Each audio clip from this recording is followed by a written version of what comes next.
اور ہم ان قرآنی مثالیں کو لوگوں کے سمجھانے کے لیے بیان کرتے ہیں۔ دیکھو قرآن کے اندر اللہ تعالیٰ مثالیں بیان فرما رہے، کس لیے؟ لوگوں کو سمجھنے کے لیے بیان کرتے ہیں، اور ان مثالوں کو بس علم والے ہی لوگ سمجھتے ہیں۔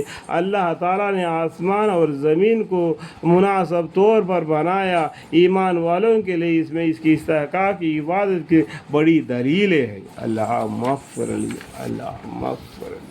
جو کتاب آپ پر وحی کی گئی ہے آپ اس کو پڑھا کیجئے، یعنی قرآن جو نازل ہو گیا ہے اس کو برابر پڑھتے رہنا۔ یسر القرآن ذکر فاعل بمدثر، بار بار پڑھی جانے والی کتاب کون سا ہے دنیا میں؟ قرآن ہے۔ جو کتاب آپ پر وحی کی گئی ہے آپ اس کو پڑھا کیجیے، اور نماز کی پابندی رکھیے۔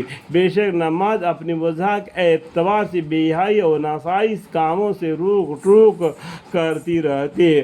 اللہ کی یاد بہت بڑی چیز ہے، اور اللہ تعالیٰ تمہارے سب کاموں کو جانتا ہے، اور تم اہل کتاب کے ساتھ بجز معذب طریقہ کے محاشا مت کرو، جو ان میں زیادتی کرے، اور یوں کہو کہ ہم اس کتاب پر بھی ایمان رکھتے ہیں جو ہم پر نازل ہوئی ہے، اور ان کتابوں پر بھی جو تم پر نازل ہوئی ہے، اور یہ تم بھی تسلیم کرتے ہو کہ ہمارا اور تمہارا معبود ایک ہے، اور ہم تو اس کے اطاعت کرتے ہیں، اور اسی طرح ہم نے آپ پر کتاب نازل فرمائی۔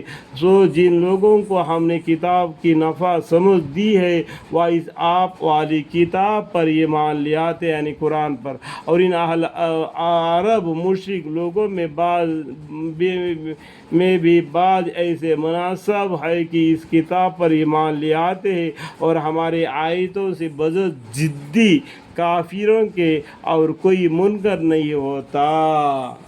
کون ضدی اور کافر لوگ، وہی لوگ اس قرآن سے منکر ہو جاتے ہیں، اور اہل کتاب سے بھی۔